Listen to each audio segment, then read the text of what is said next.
everyone, welcome to my channel. I'm Astha and I make videos on DIYs, travel, fashion and a lot of fun stuff. So if you guys want to stay tuned to all that awesomeness, subscribe to my channel and stay updated with my videos. So when I went to Delhi this time, I saw a lot of dream catchers, but they were the old ones with feathers and the very basic ones. So I wanted to do a modern take on dream catchers, with a lot of pom-poms and laces and very shabby chic ones. So I decided to make a tutorial for you guys, and I hope you guys enjoy the video, and let's get started. So for the first one, you will need a hoop or a ring. Now the size of the hoop or the ring depends on the size of your dream catcher. If you want to make it big, get a big hoop and some wool. Now take your ring or hoop and tie the yarn you want to cover the hoop with on one side. You can also glue it in place, but I'm just going to tie it because I want to tie it and I'm too lazy to get the glue.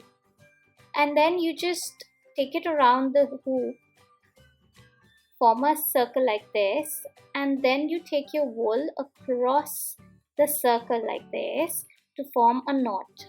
Now you don't have to do it throughout, you can just do it once or twice in the beginning, like I did. And then just wrap around your wool. And every now and then you can just tie the knot like I did. That'll just help secure the whole thing. Now you have to do it all around the hoop. So once you're done, just take a chalk and mark the points where you want the ends of your web to be. I'm using the reference of a clock here, so wherever the numbers on the clock will be, I'm marking those as my points here. And then since I've already made a loop to hang my dream catcher, I have to use this particular point as my first one. But don't make the loop yet, make it in the end. That way you can use any of the points and it's easier. Now to make the web of your dream catcher, just take the wool around the second point on your hoop or ring and then take it underneath this loop that you've created and across it like this. And now tighten the whole thing. You have to make sure that all these loops are very, very tight. Let's do it again. We take it under and then across the loop and tighten it. Now go ahead and do this around all the points that we've marked.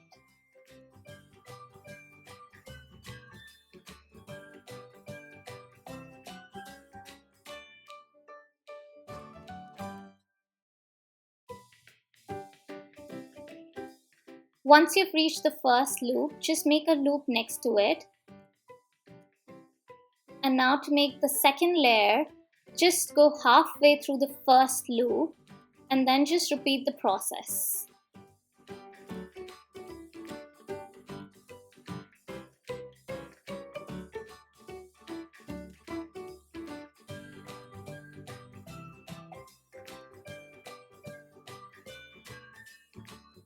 Every time you finish one full circle, just go to halfway of the previous layer.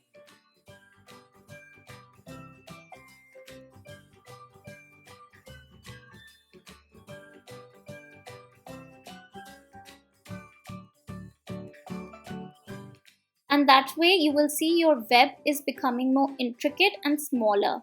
Make sure that your strings are very, very tight though.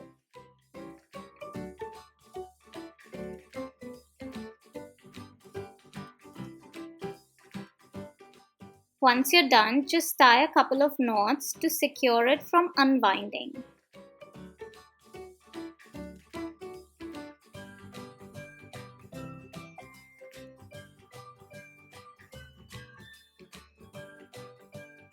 Then to remove this extra thread, just take a pair of scissors and cut it off very closely.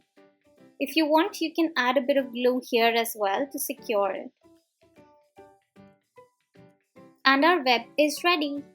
Now, what we need to do is take thread or wool of any other color or the same color depending on how you want your dream catcher to look and measure the length you would want it to have. Now this really depends on the size of your hoop. And now I'm just wrapping it around like this to get multiple number of strings. Now just cut the loops on the side of these open edges. Now you've got your strands ready.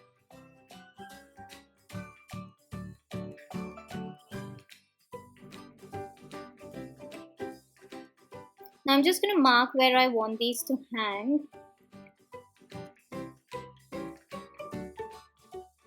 And now just take this strand underneath the loop part of it and then take the threads or wool across and stretch it. And your knot is ready. Do this for all the strands.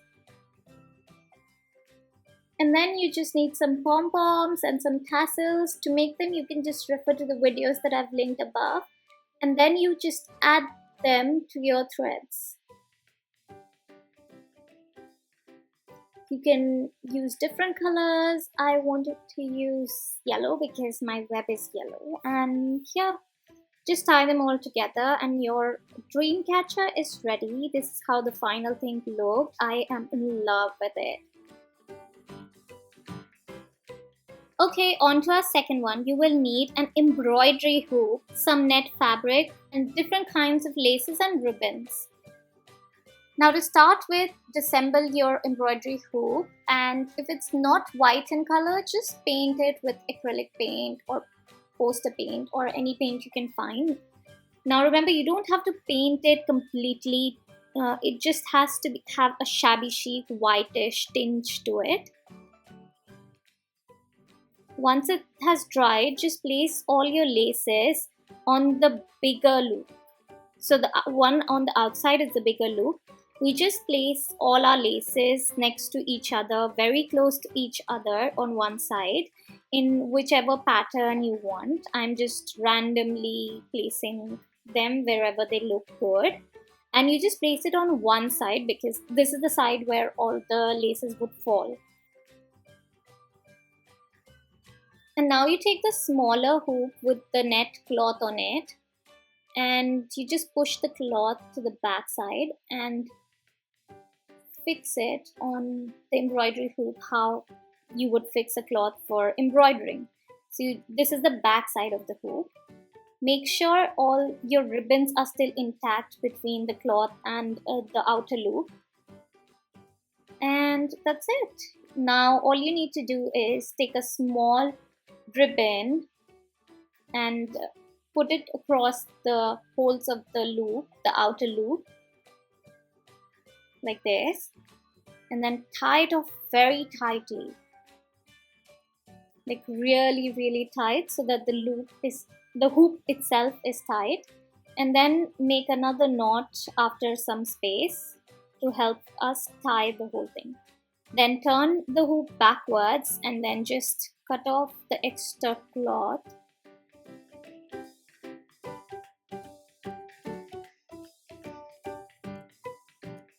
And that's it. Once you're done, your shabby chic dream catcher is ready.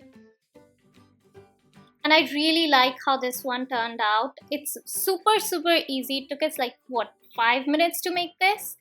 And I love how this looks. I'm going to add this to my room. And you can add it to your kids' room. You can add it to a place where you have pastel decors. You can use darker colored ribbons and really customize it to your liking. I love this one.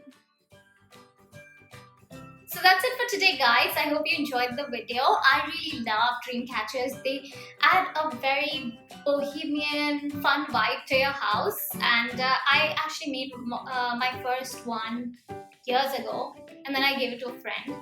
And ever since, I've been hoarding on dream catchers. I really love them. The one with pom pom, I'm gonna give it away to my friend Shabby. She's also a blogger. You guys should definitely check her posts out. She writes about traveling in India, what all to take.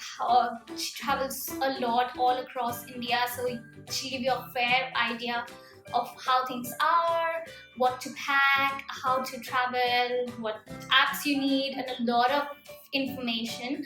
So I'm gonna link her channel here, and you guys should definitely check her out as well. And as always, like, subscribe, and share my video with all your friends. And I'll see you next time. Bye bye.